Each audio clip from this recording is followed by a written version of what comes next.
Hello! How you doing, everybody? So in this episode, because it is raining like cats and dogs here in Tokyo, I did promise you that I would bring you a live stream today, and we're going to do a Q&A instead, which is always on people's minds because I know that this summer a lot of people are going to be traveling here to Japan. So I hope that we can utilize the 25 years of experience living and traveling around Japan for your benefits, because I think I can help, perhaps. I know I can. Just you have to shoot me the question, and then from there we will go into a lot of discussions. You can ask me just about anything that you want. I might not answer it, but you can go ahead and try. I want to say thanks to everybody who's tuning in from Patreon. I appreciate the support, guys. So the first question that I get quite a bit while I'm waiting here for the chat to populate is, when is the best time to travel to Japan? I just got one on Patreon that asked, is it better to travel in August or in September? Because of the heat, it's really hot in Japan in the summer. Is it worth it to come at this time? That's a tough answer. I think you have to travel to Japan whenever you get time. All right, finally I got the chat in place here. You come to Japan whenever you got the time. But I'll tell you this, everybody who's traveled in July, especially the last half of July and August, has said the same things. It is repressively hot. It's like being in a sauna. Literally, you go outside of your air-conditioned hotel and you hit this wave of hot air that makes you feel uncomfortable. You just start sweating right away. Even if you're in a tank top with like holes all through it, you're going to feel hot and start sweating like crazy. I wear black t-shirts because you just see sweat marks in me in the summer. But the problem with the black t-shirts is then you start to see salt marks after about an hour, and you have these like zones that turn white or gray, which is kind of funny, but it's the reality. Black shirts will hide the sweat, but it won't hide the salt that it leaves behind. The only thing I would say September is the better option between August and September. The reason why September might not be ideal is because beaches close from September 1st, like all the beaches close. And it's not just because the summer holiday is over, it's because jellyfish start to come in because the water is so warm. They get closer to shore and then people start getting stung by jellyfish. So Japan closes its beaches like September 1st. You could probably still go in, but it's not quite the same. Maybe you'll just see hardcore surfers in wetsuits and stuff. There's also typhoons, and I just made a Q&A for Patreon supporters answering this question. If you do come in the last 2 weeks of July, August, and September, and maybe the first week in October or two, please keep in mind that typhoons hit Japan all the time at this time. This is like Typhoon Alley these months. So if you have a date that you got to get back to for an event or something important like work, go 1 day earlier than you would have in case your flight is canceled, and use that other day as a way to decompress from your trip if you get it. If not, then you still make it back. Flights are canceled if a typhoon rolls through Tokyo. Quite frankly, a lot of people end up somewhat panicked. It's not canceled for the entire day, but there'll be like a 12 to 16 hour window as a typhoon rolls through where flights could be canceled. So if you got to get somebody somewhere, you cannot rely on the flight taking off on time if a typhoon is rolling through, and we just don't know. The probability of a typhoon coming in August and September is quite high. Let's put it like that. Higher, maybe. Not every day, but there's a chance. Typhoons roll right through. The next day you have the clearest skies, so the flying the day after a typhoon is incredible, because you can definitely see Mount Fuji in the summertime, which is you can't see if you're coming at this time of year. Mount Fuji is almost never visible in the summer from Tokyo because of the humidity. There's so much humidity between you and Mount Fuji, you just can't see it. It's like it's disappeared, even though the skies are blue. It's true. I used to live on there. Live on Mount Fuji. Yeah. All right, guys. So no political discussions in here. Other than that, visiting Japan, I actually want to live in Japan. Ralph writes in here. If you have a specific question, I might be able to help you with that. Is April significantly more expensive than May because of the cherry blossoms? That's a great question. The answer is April is not significantly more expensive because of the cherry blossoms. It's significantly more expensive because of Golden Week, which is happening next week. Everybody in Japan seems to travel on this day, a lot less than there were 10 years ago with the invention of Silver Week, which is another holiday in September where people will take off as an alternative to the other holiday periods, relieving some of the stress of traveling at the high peak times.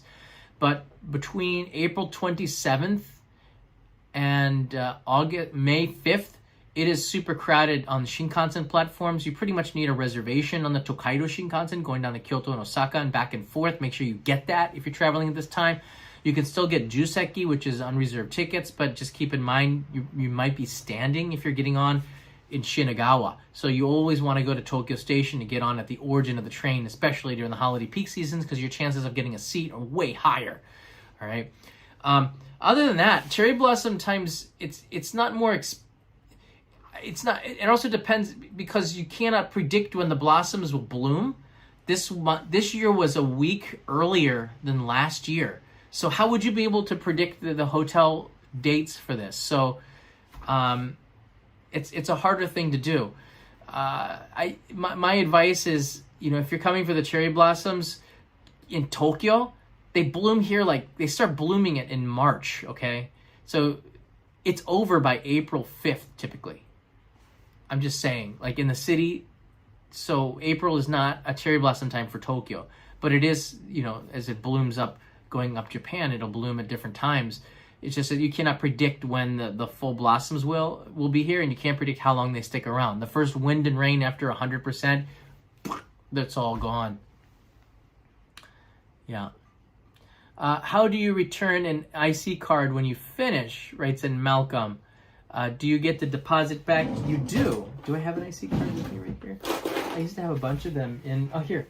So you do get your IC cards back. I'm glad that you asked this here. So this is a welcome Suica card. You do not get you don't have to pay a deposit on this. So if you're coming to Japan, you can get a hold on this. This is an IC card that you can touch and I think you can, hold on. This card's expiration date is 28 days from the date of the first use. Remaining balances cannot be refunded. Keep the reference paper with you at all times. This card cannot be reissued. You can charge it during the 28 days, but just keep in mind that if you put 20,000 yen on it, you can't get it back after 28 days. So be careful. Spend all your money on these welcome Suica cards. They expire. 28 days, it's done. The other IC cards in the machine, you can get your money back, and it's a 500 yen deposit. I don't think you can get the remaining balance of your IC card back, but I've only done it once before to get the money back, and it gave me back a 500 yen coin, and it kept the card. So I know you can do it at the vending machines, and you can do it at the windows as well. If you find a Metro JR window, they will take the card. They used to anyways. Take the card, give you 500 yen back. Carrie is sitting and watching this with my Yufwin cider. Just got back from Japan this morning. Welcome home, Carrie. Is it recommended to get both the Suica card and IC card? Jimmy, great question. Answer, a Suica card is an IC card. There are 10 different IC cards. They're all regional. So if you get a Suica card, that means you got it in Tokyo. If you get a Kitaka card, you get Suica, Kitaka, Nanoka. What are some of the other cards? They all seem to end in CA. If you get a card in Tokyo, you got the Suica and you have the Passmo card. Those are the two. If you get it in Sapporo, you get a Kitaka. If you get it down in Kagoshima, you get a Sugoka. If you get it in Kansai regions, you get an Ikoka. So, it just depends on there's a regionality to the IC card. So they're all the same. Yeah. I like Kitaka because there's something cool about a flying squirrel on your card. But I lose them every 6 months. I don't know why. Actually, Scotty, my friend Scotty from Strange Parts, he has my Sugoka card. I bought him a vending machine drink and we were filming it and he just put the card in his pocket and he still has it. So there's like 7,000 yen on it. Scotty, send it back one of these days or just bring it back. Peso also writes in here, Nimoka, Ikoka, Pitaka, yeah, Pitapa. There's a lot of IC cards out there. And then there's this one, the Kumamon IC card, which you can only use, see it's got Kumamon on it. You can only use this in Kumamoto. I didn't know that after I bought it. Just deposit on it. Amy LMAO writes in here, is Yokohama hotter than Tokyo in August?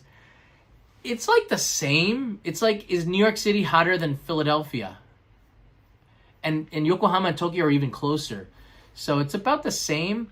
But Yokohama is right on the sea, more on the Pacific than Tokyo is, because Tokyo's on Tokyo Bay.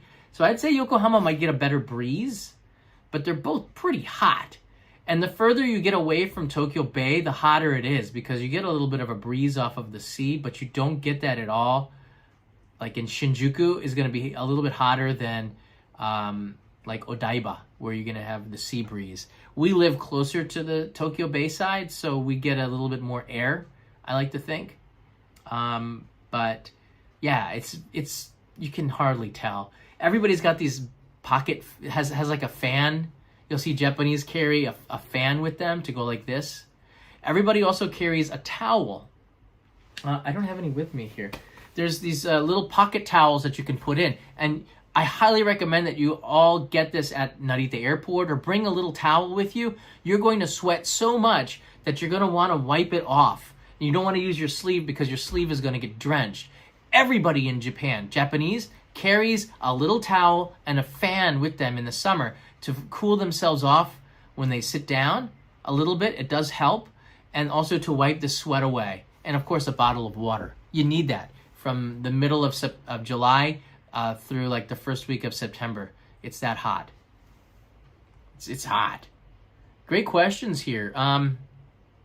The IC cards are said to expire after 10 years.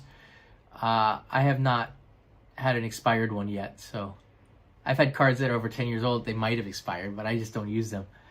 I'm flying to Japan for the first time in 2 days to see my brother in Shizuoka. Any recommendations in the area? Mount Fuji. Shizuoka is an amazing place. Like, if you go to Fujinomiya, you get to try the yakisoba. There are regions in Shizuoka that are famous for certain foods. The unagi is quite good there. Unagi is freshwater eel. Because the rivers going through Shizuoka have that Mount Fuji water in it, the unagi of this region is quite famous and quite good. The anago is quite good too. The most famous anago, which is a saltwater eel, and unagi is a freshwater eel. The best anago comes from Tokyo, believe it or not. Actually, the best anago comes from right off of the coast, right off of Haneda Airport, where the Tamagawa River lets into Tokyo Bay, because the waters are really warm there, and there's just something that the anago there, they just thrive in that area, so they're bigger and tastier right off of Haneda Airport. So if you're on the airplane and you look down, you'll see a bunch of boats, and there's anago traps, and they're all catching these saltwater eel right at the mouth of the Tamagawa River there, which is kind of inside information, but a lot of the top eel restaurants in Tokyo get their anago from Tokyo Bay. It's also a little bit pricier. Why is my hotel I stayed in March double the price in October? Is October so special? Dimi, supply, demand. That's it. Right now there's so many tourists booking October.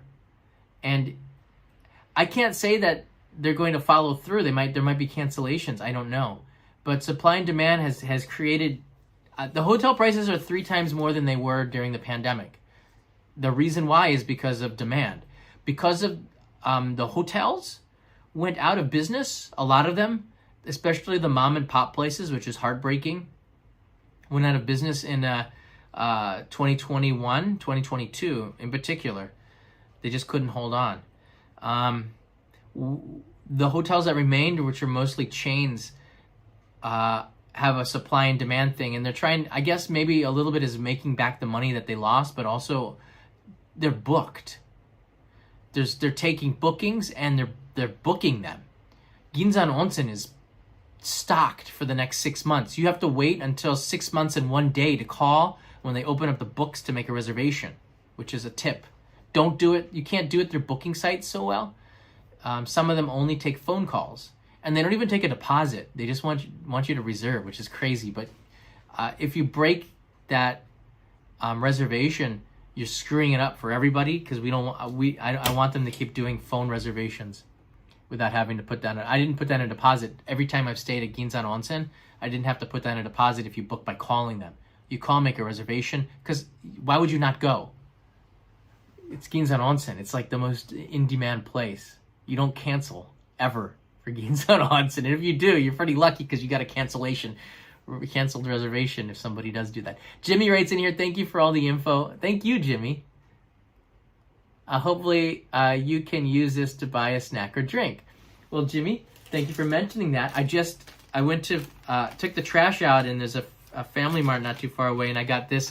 I thought this was like a Hot Pocket, and it is, but it has to do with these potato chips that I send. Japan has these pizza potato chips.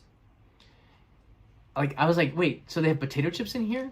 So I thought I would eat this as a snack. I probably won't eat the whole thing, but this was supported by Jimmy. Thank you. Kyeongkan didn't take deposits. All the money is settled at checkout. It's crazy, right? But that's the way they roll. All right, here we go. This is basically a Hot Pocket. It almost looks like a burrito. In fact, it opens up. So it's almost like a pita bread, right? So it's not an authentic Hot Pocket.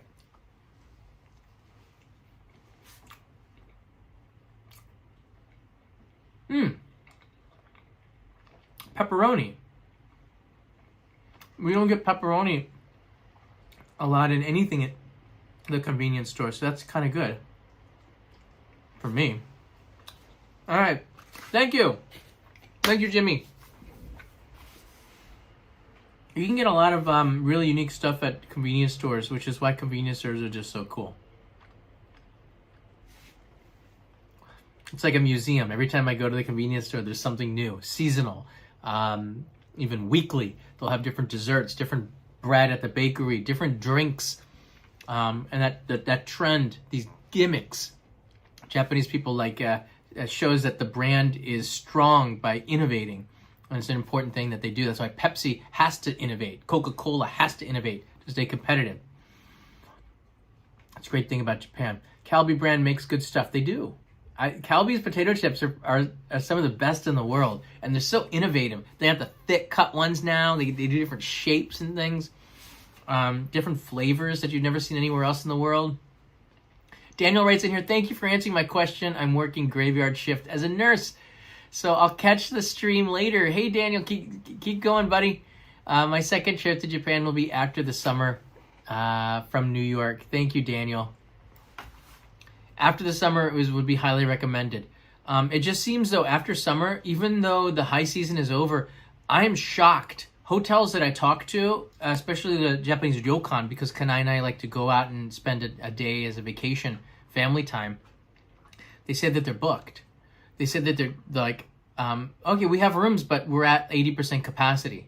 Because I ask about this stuff, and I'm shocked.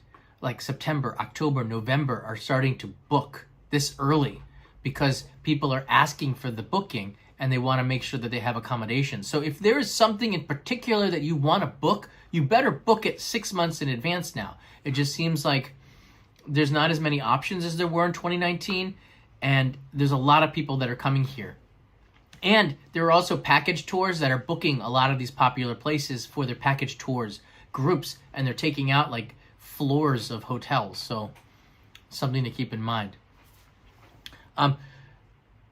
Fenrir, thank you. Kanai is spelled Kanae, not Kanai. Just as a note, I know it doesn't. We don't get upset or anything like that, but just to point it out, Kanai has no meaning because the kanji is different. So it's Kanae for Kanai. So when you say it fast, you can't hear it. Kanai, Kanai, Kanai, Kanai. it's hard. I even make a mistake every now and then. I'll say kanai, but it's kanai, not kanai. I don't think she cares. She had a nickname in New York because nobody could pronounce it right. Next time you see her on the live stream, ask her. Like she'd tell her name and they'd write it wrong on the Starbucks cup or something, or in the reservations, and she couldn't recognize it. So they just said, just call me this name, and it worked out better, like an American name. Christian writes in here, what advice do you have for visitors traveling between cities with luggage? I'm going to do a live stream on this in May for sure. Like 100% this is going to be done. I plan on going in September and visiting Tokyo, Kyoto, and Osaka. Yeah.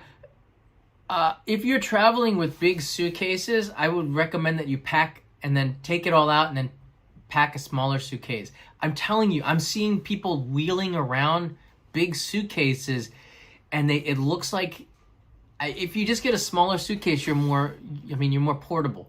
You can get around. It just looks like they're not having fun with those big suitcases. They're wheeling around Japan, which is a very narrow, small. It's built for smaller stuff, the cities in particular. It's not easy to get around with wheeled suitcases, okay? It just looks like it's not a lot of fun. There's a lot of steps. You have to carry that up. The elevators are slow, and often right now, because everyone has wheeled suitcases, the lines for elevators is too long, and it makes me a little bit upset because people who need them, like those with disabilities, sometimes have to wait. For tourists that don't see that there's somebody with a wheelchair who probably has priority, or a pregnant lady with a family probably has priority over your wheeled suitcases, which you could probably take up on an escalator, or you could work hard and get it up the steps. But I'm telling you, pack a backpack, or don't, use those elevators so much for the people with disabilities. I think it's or carriages with babies, right? Strollers. But I would say, just to go back onto this a little bit more, it's a good question.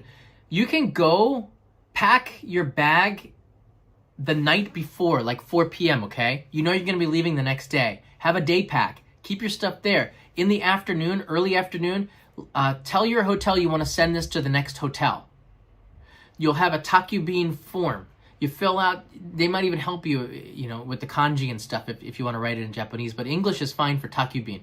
You need the postal code, you need the phone number, and you need the address. All right, and then you need your phone number. It helps if you have a phone number to call, and you could have the hotel of, like the last address can be your hotel here, where you're sending it from. It'll go there overnight, and if it's not too far away, it'll be there when you arrive. That is crazy. You can specify the date that you want, the time you want it to arrive as well. So if you want it to arrive at check-in at 2 p.m., they will wait until 2 p.m. and then deliver it at that time. It costs about 2,000 yen. I don't want to say the price exactly.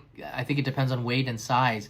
But I would say roughly like 2,000 yen. And you can travel with so much more relaxed. You don't understand. If you're paying like thousands of dollars for the plane ticket to come over here, to send your suitcase in advance and be able to just travel with a little backpack, and then when you get to the place, you don't have to find a locker to travel around in the morning, you have no idea how much more it makes your vacation enjoyable when you don't have to go searching out for a locker, all right, or putting your stuff in, or you could just let the delivery service get it to there. Even if the suitcase takes 2 days to get there, if you're going from Osaka to Sapporo, hey, you don't have to worry about that suitcase for 2 days. That's probably a good thing, and you save money on lockers.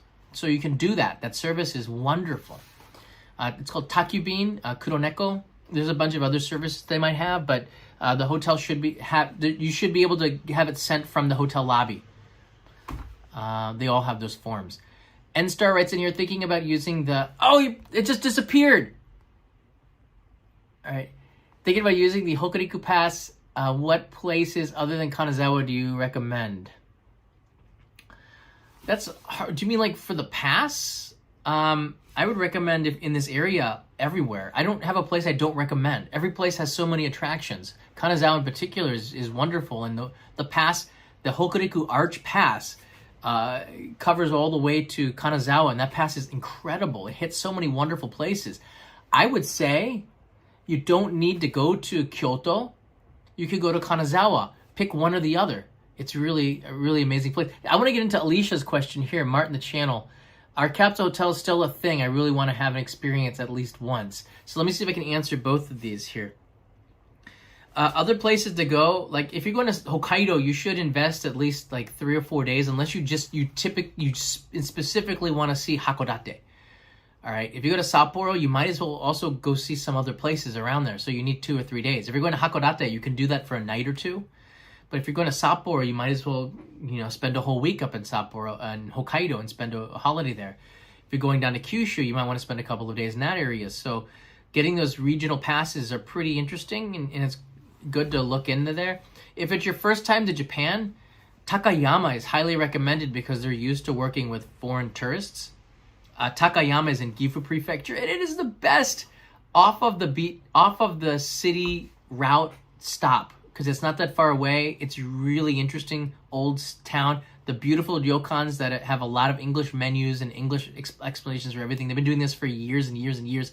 I took my mother there in like 1999, and she loved it. So, for 25 years, they've had really good experience dealing with foreign tourists, which is why it's so popular. Capsule hotels are still a thing.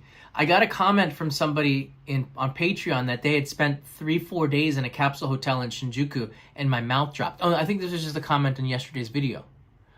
I was shocked that somebody spent more than a night in a capsule hotel. Capsule hotels are typically meant for Japanese business travelers that are traveling like Osaka and Tokyo, companies that don't have big budgets, they don't have a lot of money, or actually these business people are just stayed late because they had to go drinking with the clients in Tokyo, and they just needed a place to crash from like 1 a.m. to 7 a.m. So for maybe like 6-7 hours, they take a bath, they sleep in their capsule, they wake up, they get out. That's it. That's what the purpose of a capsule hotel is, and why they kick you out like a youth hostel. Capsule hotels are not meant to be like tourist. You don't want to spend a vacation in a capsule hotel. But because this experience is just so uniquely Japanese, it's become a tourist attraction in itself, the staying at the capsule hotel. Whether you want to base your trip out of it or not, I don't know. But again, if you're spending like thousands of dollars or $1,000 to come here, I just can't, as someone who lives in Japan, wrap my head around somebody who spends a week in a capsule hotel to save a little bit of money, because an Appa hotel can be, 2,000 yen more a night, and the comfort level is so different. You can sleep well in a capsule hotel, but like I don't know. On top of this, capsule hotels have evolved a little bit where they're not capsule hotels anymore. First Cabin is not a capsule hotel. It's a capsule concept. It's not a capsule. If you can walk into it, it's not a capsule. If it's not stacked on top of each other, it's not a capsule. Just to put that in perspective. Capsules have become more comfortable too, so I don't think that they're the same thing as their tourist capsules maybe. I don't know. When I did my video in 2015 about the capsule hotel, there wasn't anything really like this on YouTube at the time, which is why it went really viral really quickly.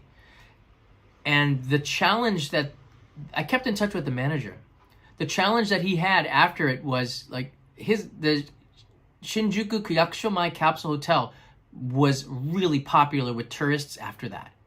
And they had a hard time with luggage because capsule hotels were typically a place for people, you would just have a briefcase. You didn't have a lot of luggage, like a suitcase or a backpack.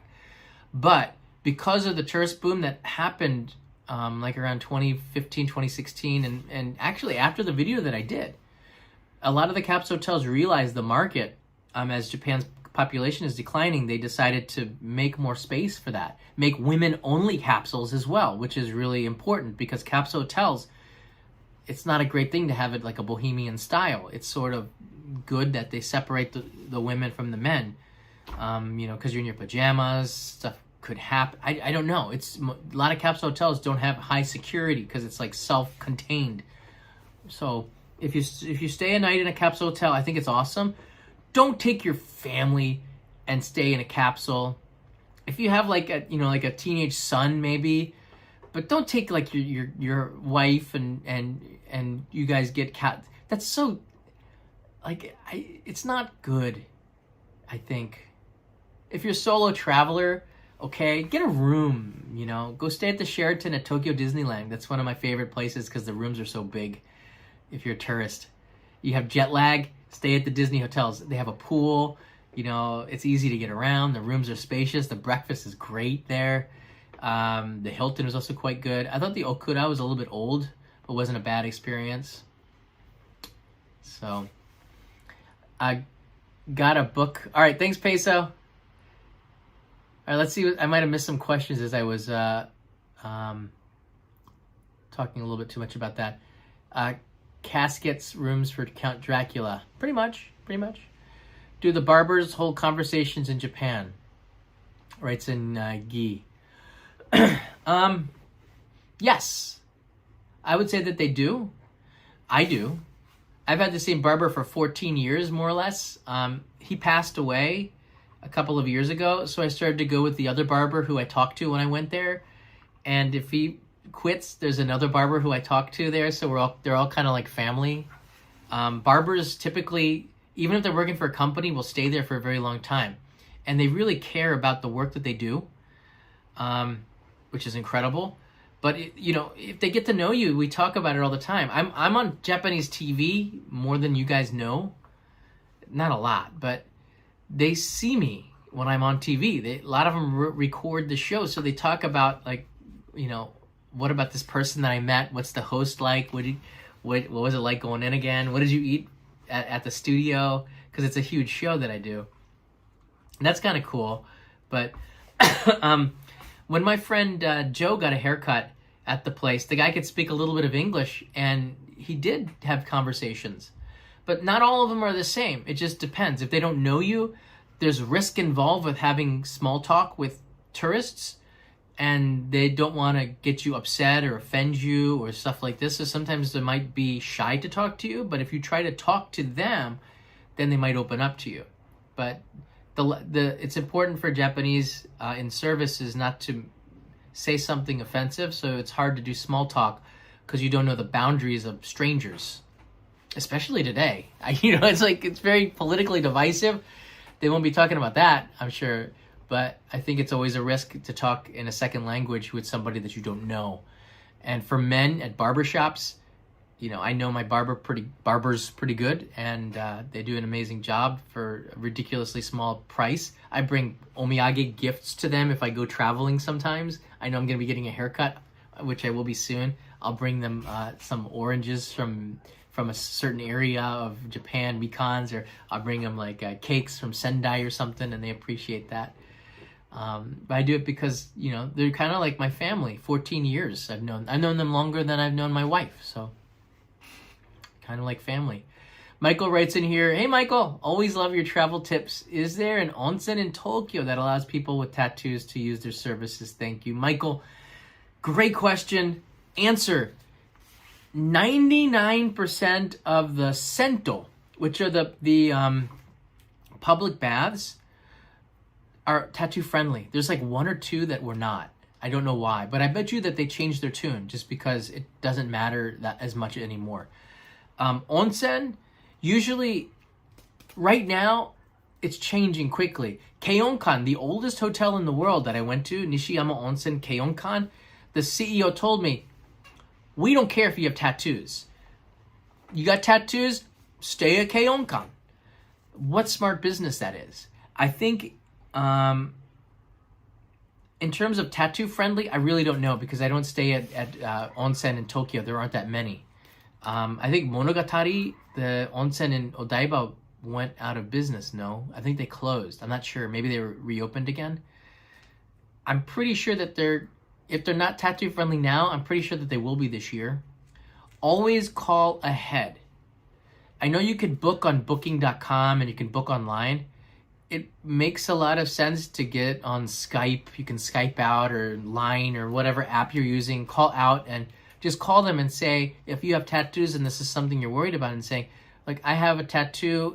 It's a small, or I have a tattoo. I'm not a dangerous person. can I reserve this?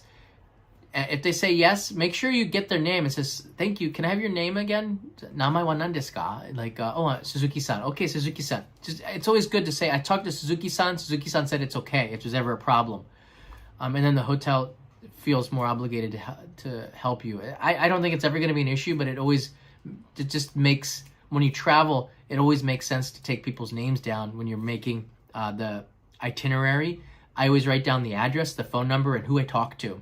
If I talk to them on the phone for sensitive information, and something like a tattoo is a sensitive information. A lot of the onsens have private rooms with private baths, and especially if it's your first time coming to Japan and you're a little bit shy, I would recommend getting one of those. They're a little bit more expensive, but you cannot not soak in an onsen if you come to Japan. It's too many Americans come here and they're shy about getting naked in a public setting, and I can understand that because I was too, but that's the wrong way to think about it. Nobody really cares. You don't have to show everything. I have the towel hanging right in the front to be modest. I don't want to show off. Peter's the same. Nobody does. No matter what you're packing. You're just like modest. Everybody holds it a little bit down there. Fold it up, put it on your head. Nobody cares. They're strangers. No one's going to remember. You're not going to scar anybody for life. If you're worried about it, you can get public baths in your room. Yeah. Always call ahead if you're worried about that. And check the reviews. Google Reviews does a good job of people leaving reviews, especially if they're not tattoo friendly. You'll see a lot of negative comments, like they're not tattoo friendly. Google Reviews is a good place to start. Some great questions here, guys. I'm coming in the summer, and I sort of assumed that it would be too hot to go into an onsen. That's a great comment. I think it's going to an onsen is not the most popular thing in the summer, but people still do it. There's still you still feel really good after you get out of an onsen because the temperature feels cooler because the onsen was so much warmer, right? But let me put it to you like this, okay? Let's get real. A lot of the onsen are in mountain regions. They're in the countryside. They're in valleys that are cooler. So the nighttime temperature could drop to a very comfortable degree. So if you're going to the onsen at like 8 or 9 p.m. or in the morning at like 6 to 8 a.m., the temperature can be cool enough where it is pretty comfortable to be in the onsen. So think about it like that. Remember, Karuizawa in Nagano is an hour away by Shinkansen from Tokyo, and the temperature difference could be like 10 degrees compared to Tokyo, and the humidity level could be half of what is in Tokyo, right? So you think about it like this, going to an onsen there is not too bad in the summer. So keep that in mind. And if you're going to the ocean side, there's always a breeze coming off of the sea, so it doesn't feel as humid, quite the same as you walking around the center of an urban, city with roads that are just pushing heat out like crazy. So that's a great observation.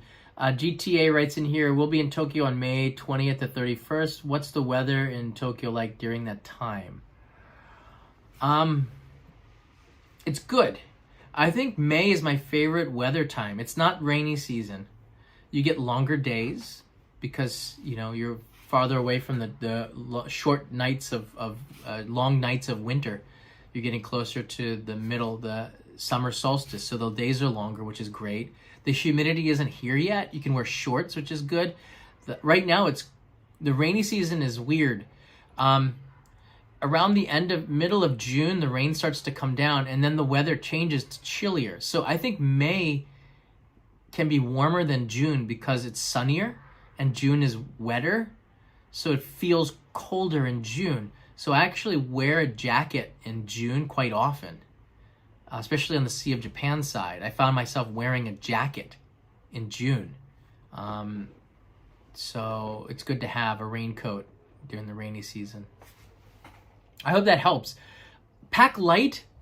If you need extra clothes, go to Uniqlo. It's like fast fashion. It's kind of unique to get your stuff from there because you have something like a gift for yourself that you brought back to Japan.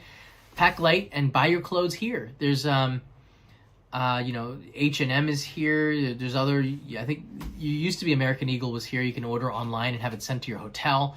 You can get a lot of stuff sent. There's an LL Bean here, which is kind of cool. So, I mean, if you need to get clothes here, you can do that. But I would say pack light and don't bring something for every occasion if you need it. Though you see the weather's going to change, you can go and buy a jacket, buy a raincoat, buy, an extra pair of pants, buy socks if you need socks. You can get that, unless you're a bigger person. But Leighton, if you go to the Ginza Uniqlo store, they have sizes up to 5XL. So there's some peace of mind. And there are big and tall stores all around Tokyo too. Bakuro Yokoyama or Bakurocho, it's not far from Akihabara. They're famous for being the garment district of Tokyo. There's a lot of big and tall shops there. There's some in Shinjuku as well. So you can find sizes that make a lot of sense. And if you are a super big person, there's a shop in Ryogoku that accommodates sumo wrestlers. So it would actually be pretty cool to get sumo wrestler fashion, right? So there's an advantage to being a big guy or a big woman, because then you can get clothes. I'm wearing sumo clothes, baby. Like, how cool is that? So there's shops that sell that stuff. So you'll be covered literally. So no problem. Let's see here. You can also order Uniqlo online in Tokyo and have it delivered to your hotel. It usually comes the next day. So just keep that in mind. You can order stuff online. The logistics are so good in Tokyo in particular. In fact, the whole country. I order from Amazon in the morning. Often it'll arrive at my house by evening. So you can do this with your hotel. Just let them know in advance that a package is coming, and almost any reputable hotel will be like, sure, we'll pick it up and leave it for you at the desk. And Uniqlo online has large sizes, so you can have that delivered anywhere in the country. Yeah. Let's see here. Best supermarket chain. It's hard to say. The only national supermarket chain I think would be Aeon. A lot of them are regional. I go into Tochigi and there's not the same supermarket chains as there are in Tokyo. Ito Yokado probably, because they're part of the 7 group, which is 7-Eleven, so that might be a top brand, the Ito Yokado brand. Aeon Mall also has supermarkets. It's hard to say. Great questions here. I ordered a shaved ice maker. What? Okay. A kakigori, we would call that in Japanese. I'm going to look at the chat on the computer. I think it's harder for me to see on this.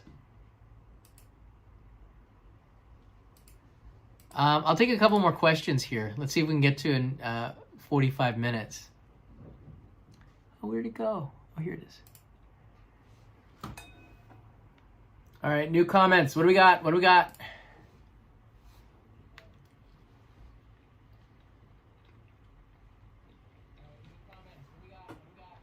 Weather in November. It's warm enough to eat. It's warm enough to wear shorts if you're one of those people like me. Shorts and a sweater or something. You don't need a down jacket unless you're going up to Hokkaido. Yeah, it's jeans, t-shirt, button down, maybe a sweater or a jacket, light jacket. It should be good. If you need to buy a down jacket, Uniqlo has them for like $50 or something, and they usually will stuff into itself, so it's about this size, which is crazy. Best way to book a restaurant: call them. That's what I do. I don't know about apps. If there's a restaurant in particular, you can just go there and book. I don't know if I'm allowed to say their names. Scotty Strange Parts was here, but there was another YouTuber who has an amazing new series traveling around the world, and they came to Japan. And we had a meeting. Me, a group of 3 and Scotty were there, and I booked Gonpachi, which is the Kill Bill restaurant. Kill Bill, this Tarantino movie was based on this restaurant, the one where they're coming down and the fight scene, the 2-story one with Charlie Brown. You remember that movie? Well, it's based on this restaurant, Gonpachi, in Nishiazabu. So I booked it, which is pretty cool. They have English speakers, so the menu is very easy to figure it out. I called them. They also take the reservations online, but I wanted to book like 2 days in advance. So they didn't. It said it was full. So I called them, and they had a booking. And then when I got there, we said, "Oh, we had one more person joining us. Can we just all slide together?" And she said, "No, there was a cancellation, so we'll just give you the bigger table." So it worked out pretty good. But typically, if it's a popular place, I go there in advance, and I'll just go there and have them write it down. But websites typically for each place, and some places have the service to book, but we cook mostly, so it's not something we do a lot. Go out and eat. We booked at TY Harbor by calling them and just saying, "We're coming on Tuesday at 5 p.m. Do you have a balcony seat or something? Seat on the deck." Hey John, what are the best days to go to Kamakura? Weekdays. Weekends are always busier. Weekdays, maybe Monday, Tuesday, I don't know. Get there early. Wake up early and try to take the first train at the Kamakura, especially in the summer, because it can get hot during the day in the summer. But it can take a little bit of time to walk around the area, so I would say get an early day out of it, and then come back. If you're staying in Tokyo, you can come back early and then kind of refresh before dinner or something like that. Best I can do with that one. I haven't been to Kamakura in a long time. I'm visiting Japan during Golden Week. Is there anything we need to be prepared for? I don't think you can prepare for this. If you've decided to come to Japan at this time, then you are prepared because you know what you're going to be in store for, right? So, book. If you're traveling, if you don't have hotel reservations, it's going to be harder. Make sure you got a place to stay and you have seat reservations if you don't want to stand. Meaning, if you're going to Aomori or you're going to like a long distance on the Shinkansen, make sure you have seat reservations. If you haven't booked a hotel, be prepared that you might not be able to leave where you're going. Don't give up a good thing because you have a place to stay. It's harder. That doesn't mean it's impossible. Not everybody goes to the countryside. Not everybody returns to their hometown. Not everybody is traveling to the same places. So there are possibilities that you can find a hotel that didn't inflate the prices because of Golden Week, and they're available. So you might find that. So, yeah. Yeah. What is the best day trip from Tokyo during the weekend that's not busy?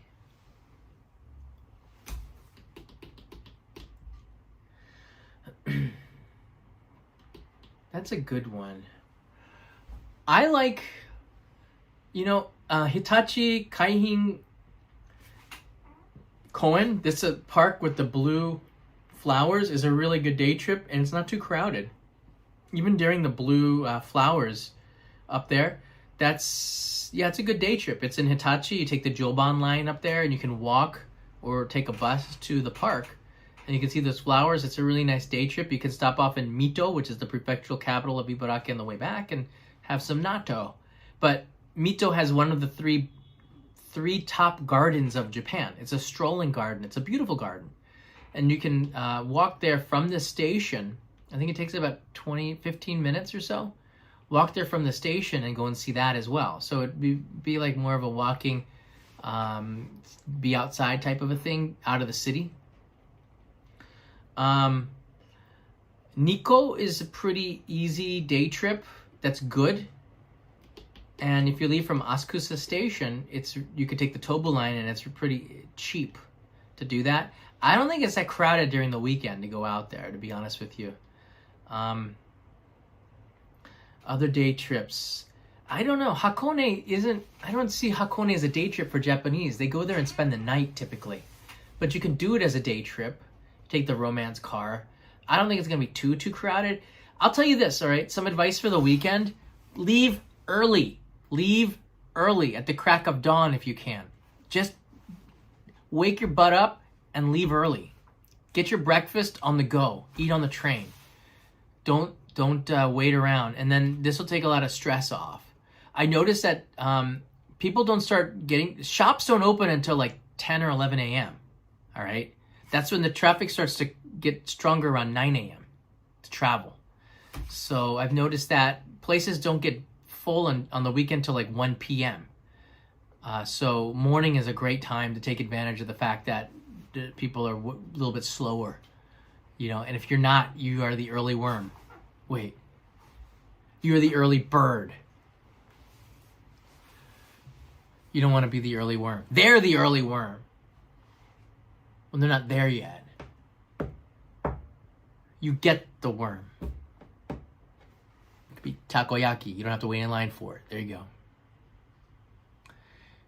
Do you do personal touring? No. You can, if you join my Patreon and you DM me, you can give me an offer. But Kevin Riley, my friend down there, he does tours of Osaka.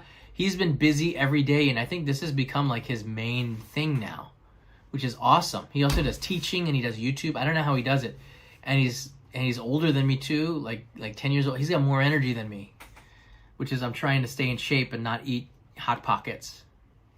It's not working as well. Will blue flowers and Itachi still be around in May 7th? They're blooming right around now. Yeah, maybe. I think they're earlier this year. They typically stick around during Golden Week. So, yeah. But if you are going this week up to Hitachi Kaihin Koen, you're going to be blessed with this amazing view, I think. So it's kind of worth it to go there. But if you go there early. Be one of the first people in the park, because it will get crowded in the afternoon. All right. Hitachi Kaihin Koen is awesome. It's got some history to it as well.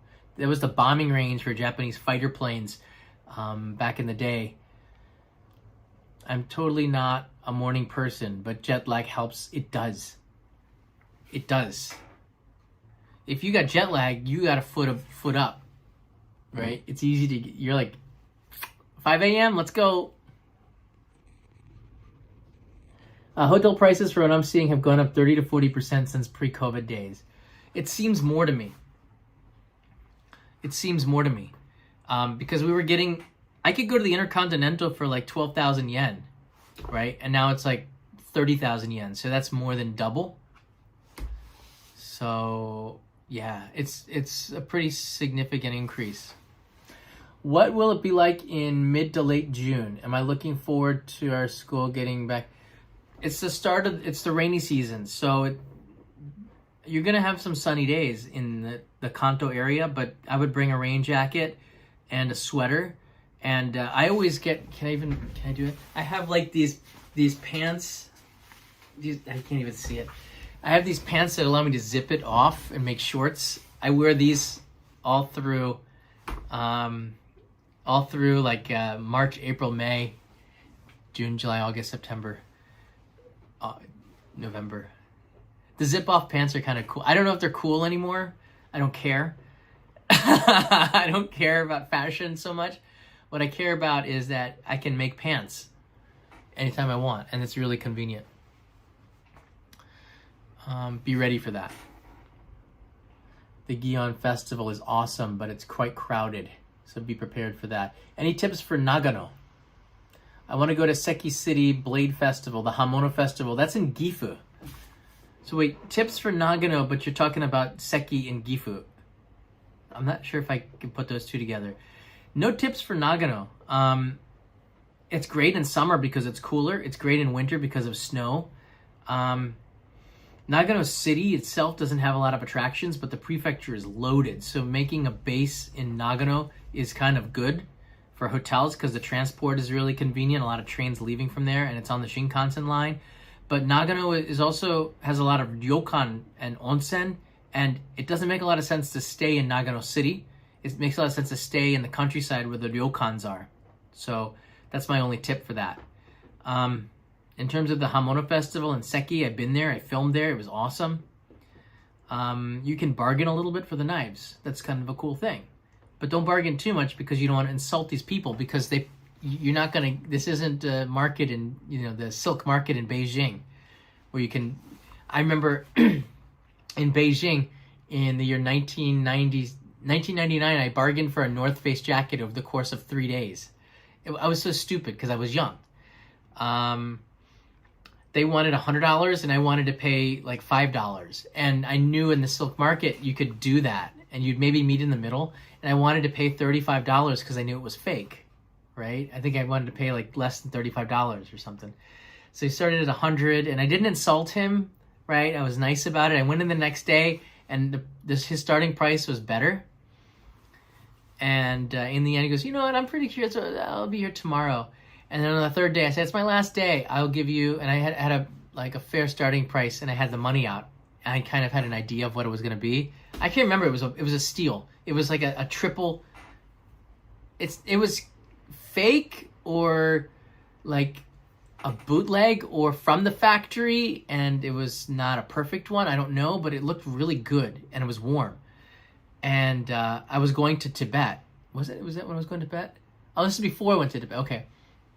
So I had the cash out, and I was like, look, my last day, what do you think? And he said, okay. I bargained him down from a really high starting price. You can't do that. I don't think you can do that anymore. I don't even know if the silk market in Beijing exists. It was behind the like the international store and the embassies there. But in Japan, you can't really bargain. But at festivals, you can kind of bargain a little bit. But just say, like, you could just be polite and ask for a price down, and maybe you can get like 10% off. But you're not going to get a lot. Because they're not ripping you off. The prices are typically pretty darn good, right? You can bargain a little bit in Osaka, but you can't. Don't try it in Tokyo. It's not a thing here. An honest question. I'm about 6'3" in my 20s, and not. This is from Alicia. Not a dance, but I'm African American. How is the relation between Japanese and Black Americans? I don't see an issue. I'm a brown American. I don't see an issue with race here. I think you'll have just a fine time. You're a guest, just like everywhere else. Let's maybe 25 years ago it would have been a little bit different. But I was a teacher at a school, and the teacher behind me was a Black American. I don't even think she considered herself African American because her roots were from Jamaica or something. So I think there was I'm not the most politically correct person anyways. But the point is that she was treated like a freaking rock star here. All right. The fact that you're different here, I've always seen that as an advantage. All right. There's going to be instances where you might feel a little bit of discrimination, but it's not because that you're black. It's because you're foreign. All right. I have friends that are white that'll sit down on the subway and no one wants to sit next to them. It's not because of anyone's color. It's because you're foreign. So I want to put it like this. And because this girl who was replacing me, her father was in the Olympics or something. She was a real athlete. She was seen as a rock star. She was way more popular based on her looks than I was. She looked like Whitney Houston or something, okay? To Japanese. She was just gorgeous. And I think she ended up quitting the job after a couple of months and taking a singing gig down in Nagoya for a while. I don't remember. But don't think that any of the discrimination you might get here in Japan is because of the color of your skin. It's most likely you're just foreign and somebody's not used to people that doesn't look like you. To the Japanese mind and eyes, this is coming from me living here for a very long time because I'm not Japanese. But I see there are Japanese that are not used to seeing foreigners. I've had kids that saw the foreigner for the first time in the supermarket aisle. stop. They look at this. They'll be running and playing, and then they see me in the alley. They look up and go. The smile melts away, and they pee themselves in their pants right there in the aisle. I've had that happen more than once in the supermarket. Different supermarkets, different towns. They just would never seen a foreigner before. All right. So, I hope that answered your questions. Oh, it does. Okay. The fact that you're tall as well is just awesome. I think you're gonna have a lot of kids that are probably gonna look up to you, literally, and figuratively, as like, wow, are you like a basketball player? Are you a celebrity? It's like we're gonna be really cool to people. So I always have I know it's hard to do because of the politics and the situation in the U.S., but I always think that it has nothing to do with color and has everything to do with they're just not used to foreigners. I've had that. And then I start to speak Japanese and I can set people at ease a little bit, but I get it, That happened to me in South Korea in the 1980s, yeah. Being a foreign, you'll be a rock star to more people than you'll be feel discriminated against, especially in the countryside. If you are in the countryside and you're so unique walking around, people are going to look at you because they're fascinated by you, all right? It's kind of a good thing. It's a good feeling, and you either like it or you don't, and that's just something that comes with the territory. I've been backpacking through China, Vietnam, Laos, Cambodia. 20 years ago, I was backpacking through all these countries, Southeast Asia. The countryside of China was fascinating because any foreigner, they would just stare and stare and stare. People just sit down, they had nothing better to do and just stare at you. It was like a contest, and we would stare back. We would have fun. They're just curious. They'd never seen a foreigner before in some of these old Chinese towns when we were backpacking, and it was cool, Now they're probably more used to it, but you go to these parts in the world, it's just a fascinating thing. And Japan is still, there are places in Japan where people don't leave very often, and they're fascinated when they see a foreign tourist. They're not used to it. So when you see something different, people will typically close up. That's a normal reaction.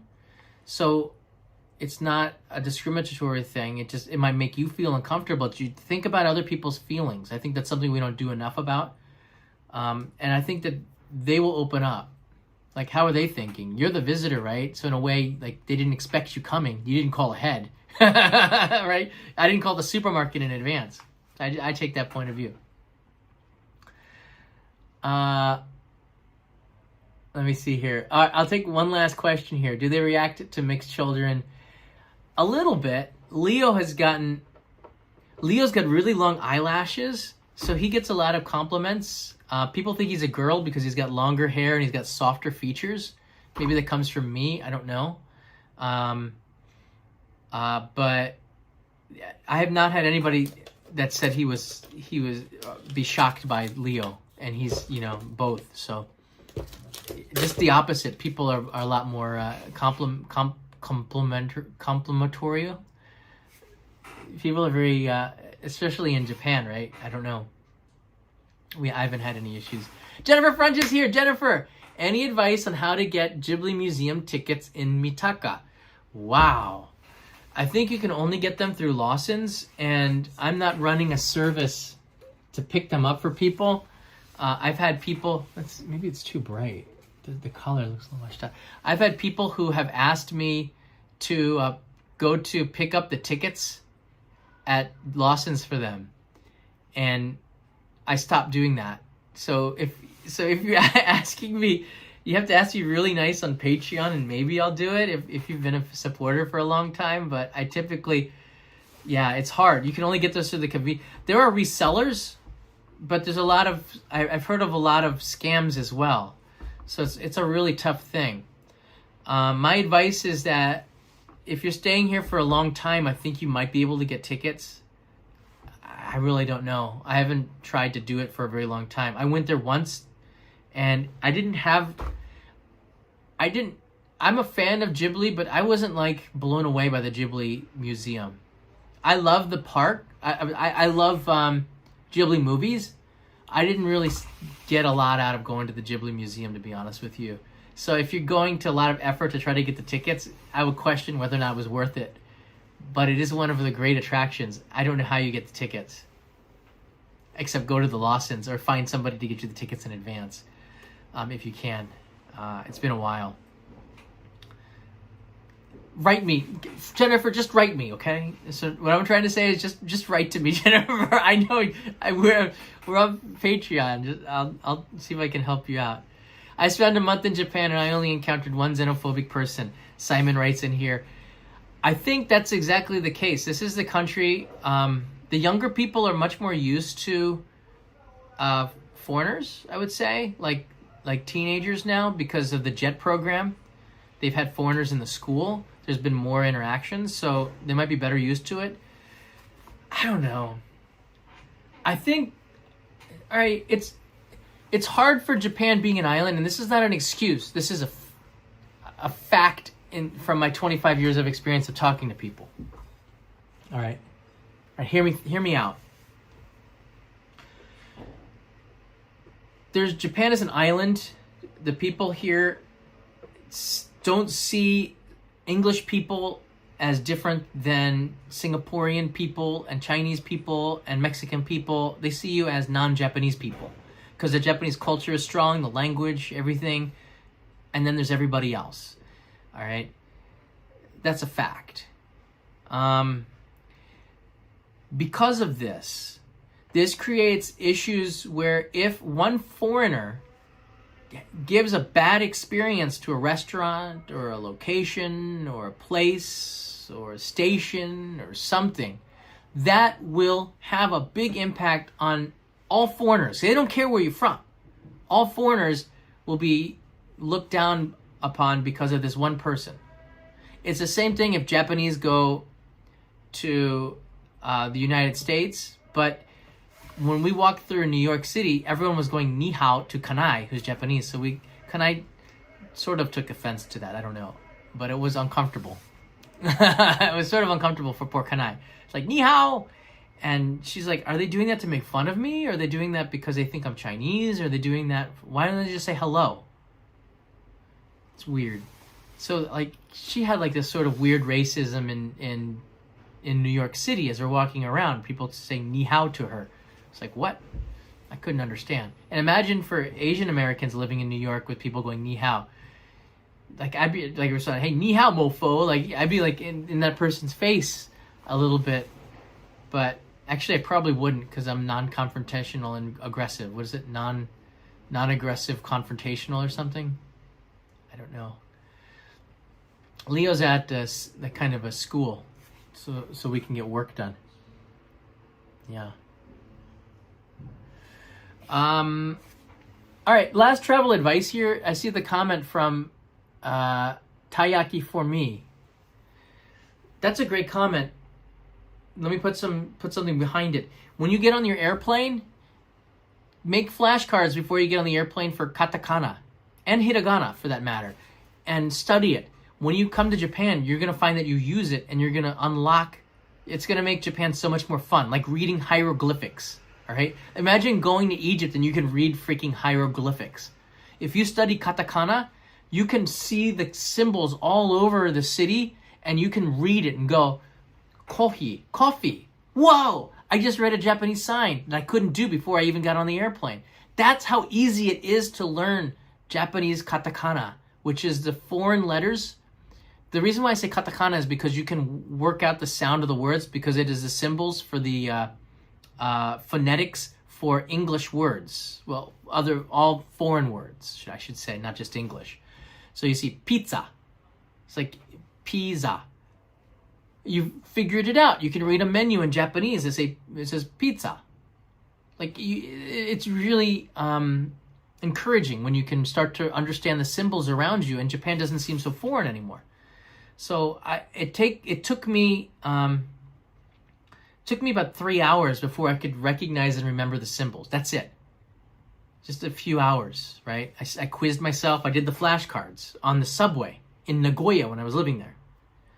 After a day and a half, I didn't need the flashcards anymore, and I could order off of menus. Like I could see things or like be able to order from reading Japanese menus after just a day and a half of studying the katakana. Utilize your time on the airplane to study a little bit, and it will pay off huge. All right, just put that out there. You can make flashcards. You might even find something on the internet where you can print it out. So it'll change your experiences here for the better. Yeah, I'm a big fan of you, John Daub. Well, thank you very much. Yeah. All right. This episode was brought to you by Patreon. There's the postcard for this month. It's still available. It's a 1,000-year-old sakura tree. This is the sakura tree that a lot of samurai would go to after battle to see the beauty, and it hasn't really changed much in size. So when you go to see this tree in Fukushima, it's the same view that samurai saw. It's a natural living thing. So I thought it's amazing. That's this month's postcard. Other months, like a Torii Gate of Miyajima, Shinkansen passing Mount Fuji, the snow walls of Tateyama, which opened up recently, up to 20 meters high, dwarfing the buses there. There's a postcard with Kanai in a bathing suit. It's on the back. I put little pictures on the back here. Any of my hot sons in the chat? I see Tokyo Sam is checking in. How you doing, Sam? I would hope not. What's wrong with you? Oh, and one note, I did get my A1 to work again. So I took it apart, unscrewed it, opened it up. And then I said, I don't understand anything. And I put it back together, but I found that I had like 6 screws and I don't know where they go. Like, wait, I thought I put all the screws in. So I have all these screws, but then I turned on the camera and it works again. So I guess one of those screws was screwing up the camera. That's all I got. 1 hour and 10 minutes. Thank you so much for keeping me company here and asking questions. I see Sam has nothing to do with you checking in, okay? It has everything to do with me being here for 1 hour and 10 minutes. Oliver White, thanks for the super chat, buddy. I'll try to go out and about the town tomorrow. The weather's supposed to be a little bit better, I think. It might be better then, but Peso, yeah, that's the 8K camera. I can only use it with an exterior monitor because I broke the back of it and Sony won't fix it. Oh, this is that's the A7S III.